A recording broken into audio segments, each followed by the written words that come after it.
안녕하십니까. 안사야 대표 박인종 회사입니다. 제가 저번주 하루 한 주 휴가를 해가지고 강의를 안 했었는데요. 이번 주 다시 강의를 시작하겠습니다. 오늘 강의는 263강으로서 요새 기업의 여러 가지 상황이 안 좋은 회사도 있고 좋은 회사도 있고 이렇게 엇갈리면서 이 양극화 현상이 벌어지죠. 그러다 보니까 기업이 서로 가치 평가에 의해서 매각이 되고 매수가 되고 M&A가 많이 발생하고 있습니다.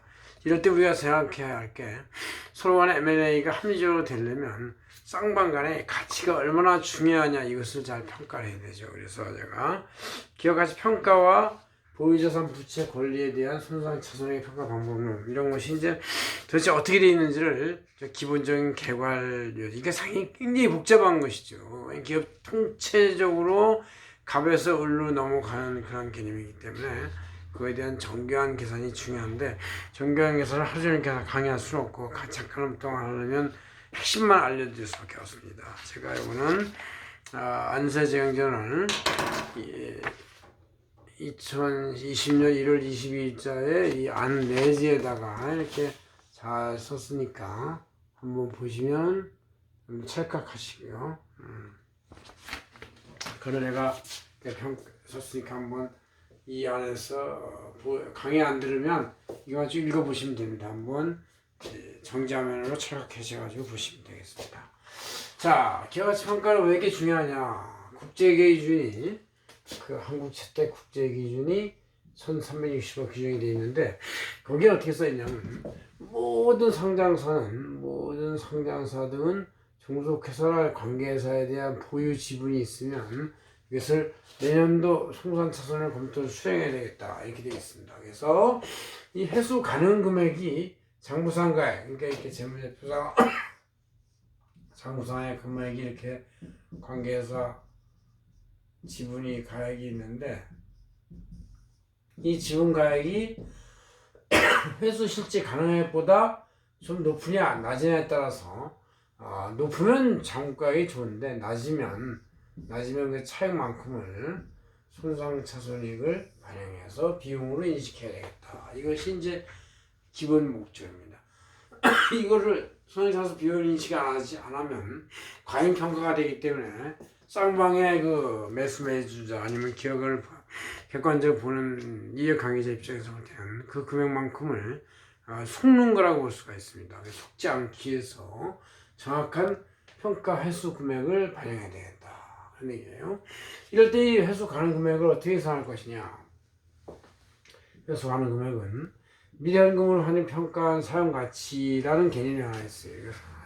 DCF 평가 금액인데 이것과 시장 가격 등의 순공정 가치 중에서 큰 금액으로 한다. 그래도 큰 금액으로 해주는 게 다행이죠.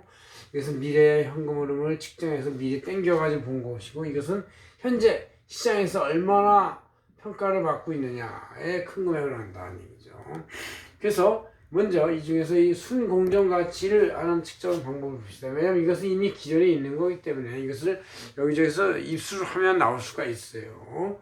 그래서 합리적 판단 가능력을 가진 독립된 당사자 간의 실제 합의된 공정가치다. 뭐 말이 맞는 것 같아요. 판단 능력이 합리적이어야 되고 이런 사람이 실제 독립적으로 합의된 공정가치다.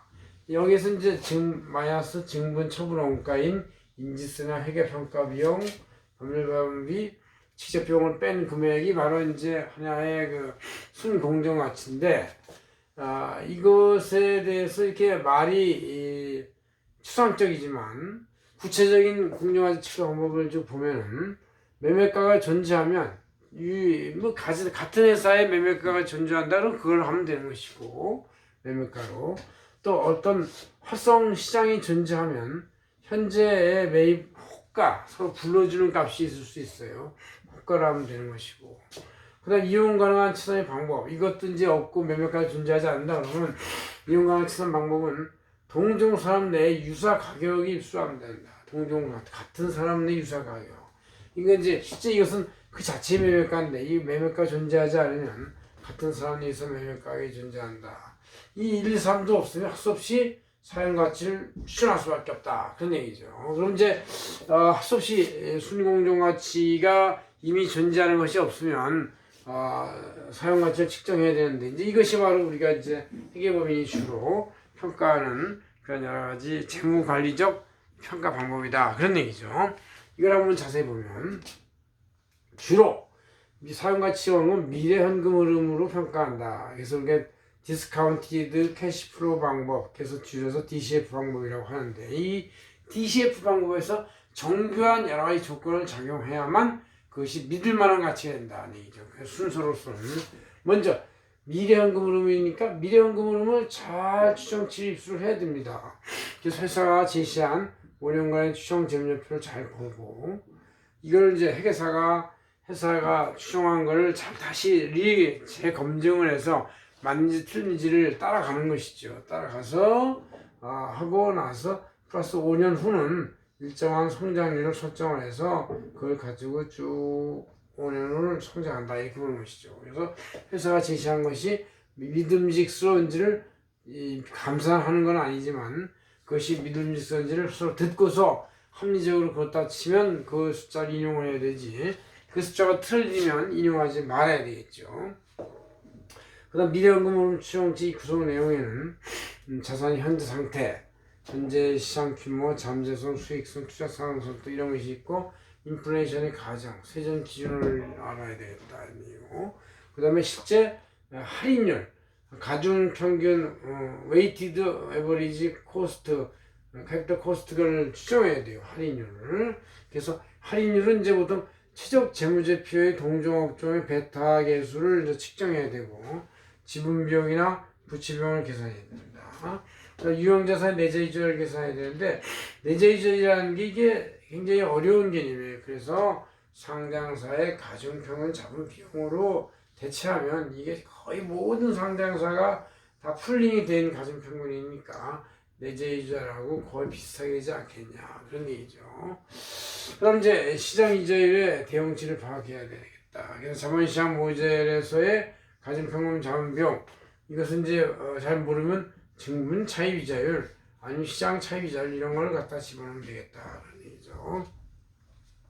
그다음 이제 민감도 분석이라고 있어요. 민감도 분석 이렇게 이제 계산을 했는데 재무 구조 변경에 따른 와크의 민감도를 이제 집어넣어가지고 그 민감도를 이제 이 비율에 따라서 뭐 12%, 10%, 5%일 때, 7%일 때 이렇게 쭉 몇 개를 넣어서 이 주요 민감도에 따라서 할인이나 합증률을 분석을 해준다 이 얘기죠.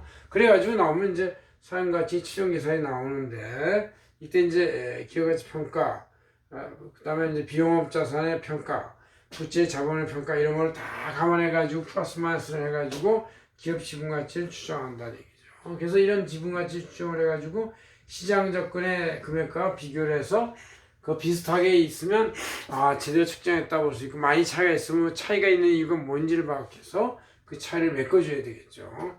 전반적으로 뭐 있어요. 단일 현금 흐름의 추정치를 하는 것이다 얘기죠.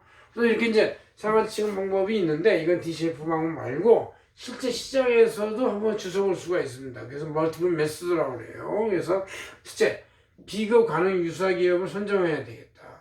그래서 동종업종의 비교 가능 주요 가치 요인을 비교 검토해서 이 주요 가치 요인은 이제 업종이나 산업, 매출 규모, 제품 등 이런 것들이 있는 것이죠. 그래서 기업 가치의 배율을 계산해서 에비타 배율, PER 배율, 에비타다 비율 이런 것들이 이제 비슷하면 괜찮다 이렇게 볼 수가 있는 것이죠.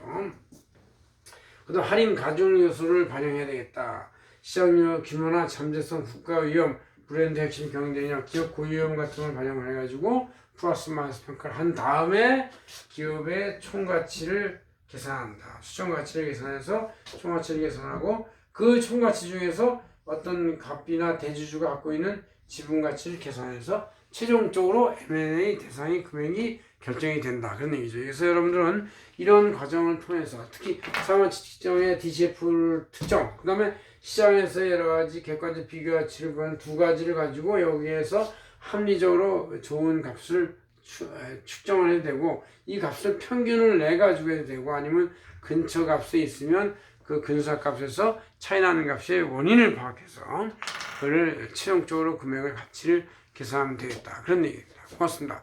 안성현 대표 박인종이었습니다.